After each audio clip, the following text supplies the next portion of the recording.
Just keep paddling all the way to the end.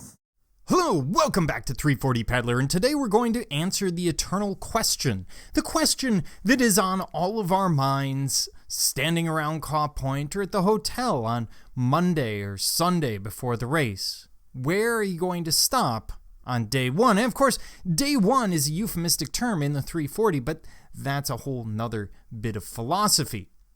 Now, of course, assuming that you're not Joe Mann or someone flying down the course shooting for a sub 50, you're going to want to sleep. And you're going to want to sleep soundly and in a position where you don't have to worry about the Reaper. So let's figure out where to best sleep on the 340. Let's start with Waverly. First of all, don't stop at Waverly. Do not sleep at Waverly. I mean, you can stop and relax for a minute, but then get out. Because as soon as you get out of Waverly, assuming it's before 8 p.m., you are ahead of the Reaper and you are building bank time, as we're going to see. Let's say you come into Waverly, say about 7, you chillax, you hang out, and it's even 8:05 when you leave. You will be in negative bank time.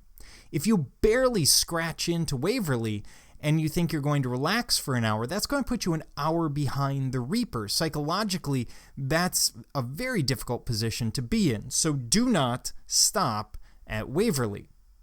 You're also not going to sleep even if you do, because your adrenaline and your heart rate are up.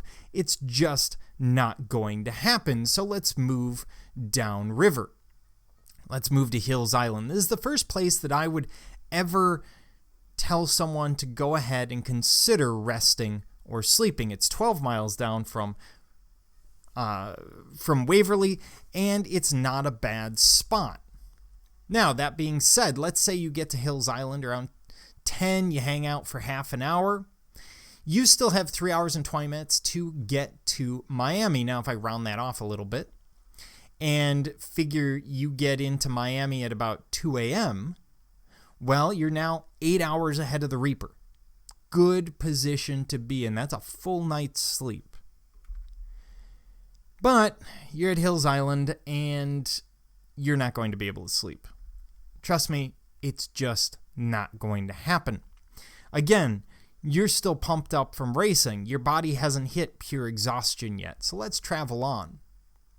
Let's start with the idea of sleeping at Miami. A lot of people will think about sleeping at Miami. Actually, a lot of people will aim for Glasgow, but they will sleep at Miami.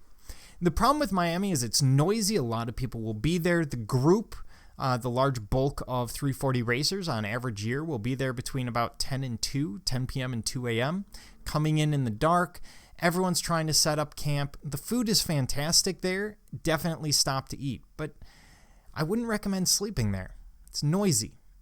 But let's say you get to Miami at 2:30, you're going to hang around, eat a little bit, and then put together a group of people to paddle out together into the night towards Glasgow.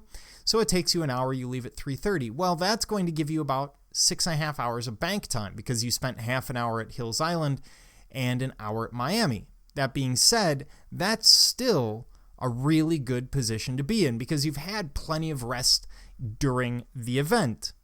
Now, let's say you do push on at 3:30 because, of course, Miami is going to be difficult to rest. You're going to have a hard time falling asleep, something you won't have once you get past that. So let's look at Dalton Bottoms. This is actually a really good place to sleep. Well, it is until I bring it up in the videos and everyone does it, and then it's not. But you get the idea. The problem is it's difficult for ground crews to access. It's not on the main route between Miami and Glasgow. So, great place. And let's say you get there at 7:30. Well, first of all, you're probably not going to sleep at 7:30 in the morning. You will have gotten energized by the sun coming up. You're through the witching hour, and you're only 2 hours from Glasgow anyway. So why not push on? If you do, you hit Glasgow about 9:30 in the morning and you've banked 6.5 hours. You've done really well. You don't really have to worry about the Reaper at that point.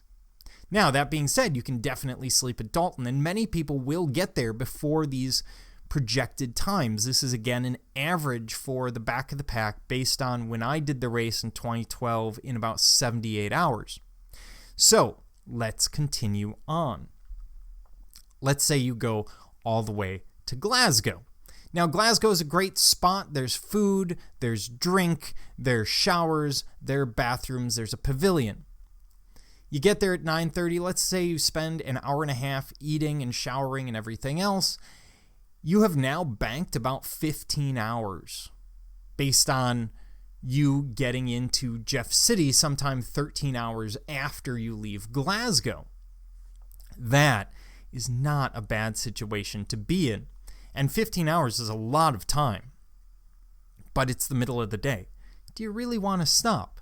You can sleep in the middle of the day. It's not a bad thing. But let's project a little. Let's move on. Let's go on to Franklin Island, 30 miles past Glasgow. Great way to split up that 82-mile stretch. Obviously, you don't necessarily want to do 80 miles at once, but you can split that into 3 shorter sections if you stop at Franklin and Coopers. So let's say you stop at Franklin at 4. You're just going to chillax there a little bit and then head out. Well, you still have 8 hours and 40 minutes to get to Jeff City at your pace. You've still banked 15 hours. You're still in good shape. And Franklin is honestly not a bad place to sleep. It can get noisy on occasion, but you're right there by Boonville, and if something's gone wrong and you want a hotel, there's a lot of them across the river. So not a bad spot, and your ground crew can get just about anything they need in Boonville. Now let's say you go on to Cooper's Landing. I did this my second year. Went on to Cooper's, didn't sleep until that point. Slept 5 hours at Cooper's, so this is the model here. The reason I chose Cooper's is it's a little beyond 40 hours into the race, or right around 40 hours into the race. And that 40-hour mark is important. That's usually when hallucinations strike. So it's a good time to stop and relax a little bit. So let's say you pull into Cooper's. You're there from 8:30 p.m. until about 2 a.m. You've slept about 5 hours. You're there about 5.5 hours. Well, you have another 26 miles or 4.5 hours, give or take. And that means that you've banked 9.5 hours. Now, your bank time has dropped because you've spent some time sleeping. But you have 5 hours of sleep under your belt, and you're pushing off into Jeff City. You're in really good shape. And let's say you get to Jeff City and you're just exhausted from something. You still have 9.5 hours of bank time. That's enough time to go get a hotel, sleep 8 hours, take a shower, drive back, get back in the boat, and you're still ahead of the Reaper. Great position to be in. Ultimately, by the time you get to night 2, you will sleep like a baby. You will sleep anywhere, including concrete boat ramps. So consider pushing on a little bit further than you're comfortable with, because if you do, you will be awarded with the best possible sleep on the 340. Well, until you get to St. Charles. This is 340 Paddler, hoping that you keep your paddle in the water.